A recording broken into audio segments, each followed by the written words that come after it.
राज्य में इस समय महाविकास आघाड़ी और महायुति नाम से दो प्रमुख गठबंधन है। एक तरफ सत्ताधारी महागठबंधन में बड़ी संख्या में लोग हैं, तो दूसरी तरफ महाविकास आघाड़ी ने अगले साल होने वाले विधानसभा चुनाव के लिए अभी से कमर कसनी शुरू कर दी है। उससे पहले 10 जनवरी को राहुल नार्वेकर की ओर से विधायक अयोग्यता पर अंतिम फैसला आने की संभावना है। ऐसे में जहां राज्य में राजनीतिक मामला तुल पकड़ गया है, वहीं निर्दलीय विधायक बच्चू कडू ने बयान दी।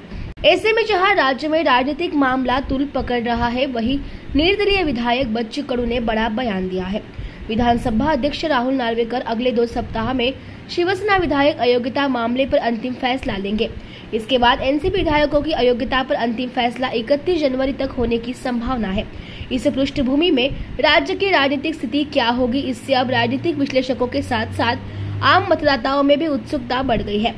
पिछले कुछ दिनों से देखा जा रहा है कि बच्चू कडू ने विभिन्न मुद्दों पर राज्य की महायुति सरकार पर अपनी नाराजगी जाहिर की है या उनकी आलोचना भी की है। इस पर बच्चू कडू ने अपनी स्थिति स्पष्ट की है। उन्होंने कहा, इसके लिए सरकार की आलोचना, नाराजगी आदि की जरूरत नहीं है। फिलहाल हम एकनाथ शिंदे के साथ हैं। जब तक वह मुख्यमंत्री रहेंगे, तब तक महागठबंधन के बाहर होने का कोई फैसला नहीं लिया जाएगा। अगर एकनाथ शिंदे मुख्यमंत्री पद पर नहीं है, तो शायद हम ऐसा निर्णय लेंगे, विधायक बच्चू कडू ने कहा।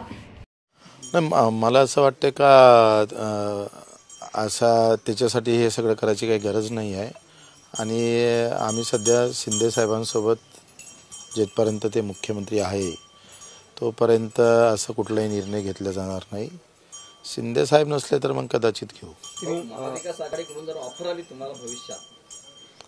कसं आहे, आखरी पक्ष आहे आमचा, आमच्या पक्षाचं कुठं भलं होते, जसं प्रत्येक जण आपलं चांग भलं पाहते तसं आम्ही पाहणार आहोत आणि राजकीय याच्यामध्ये एकंदरीत जिथं राजकीय अस्तित्व मजबूत होईल तो आमचा सोबती राहील, पण फक्त एक पण आहे शिंदे साहेब। पण यापूर्वी अमरावती लोकसभेवर प्रहार दावा सुद्धा केला होता आणि ही जी जागा आहे महाविकास आघाडीची राष्ट्रवादीकडे आहे, त्यामुळे दोघांच्या चर्चेला आम्ही 1-2 जागेसाठी करणार नाही, करू तर 3-4 जागा घेऊनच करू। मला जर अमरावती लोकसभा मतदारसंघ जर दिला तर 1-2 जागेसाठी करणार नाही, करू तर 3-4 जागेसाठी साठवून नाही, तर तसं करण्यात काही अर्थ नाही ना। आणि निवड एकदम अमरावतीच का, अनेक मतदारसंघ आहे, वर्धा आहे, अमरावती आहे, वर्धेमधले 6 तालुके वर्धेमध्ये अमरावतीचे आहे, अमरावती आहे, तिकडे यवतमाळ आहे, असे 3-4 मतदारसंघ, जळगाव आहे जिथे आमची ताकद मजबूत आहे।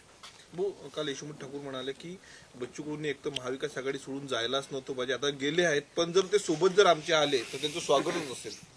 आणि त्यांच्या भावनेला आम्ही खरं तर आदर करतो, त्यांना त्यांचा आभार मानतो।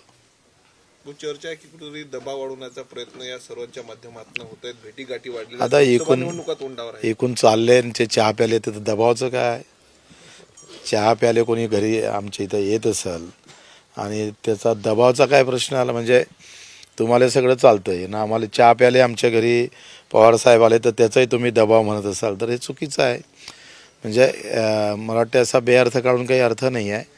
त्या योगायोगानं या रोडनं गेले नसते तर विषय आला नसता, घरासमोरूनच जात आहे, तर आपण एक एवढे मोठे नेते आहे आणि त्यांना आपण आदर सत्कार केला पाहिजे आणि त्यांच्या मदतीची जाणीव म्हणून आपण त्यांना तसं आमंत्रित केलं, त्यांनी होकार दिला, हा त्यांचा मोठेपणा आहे।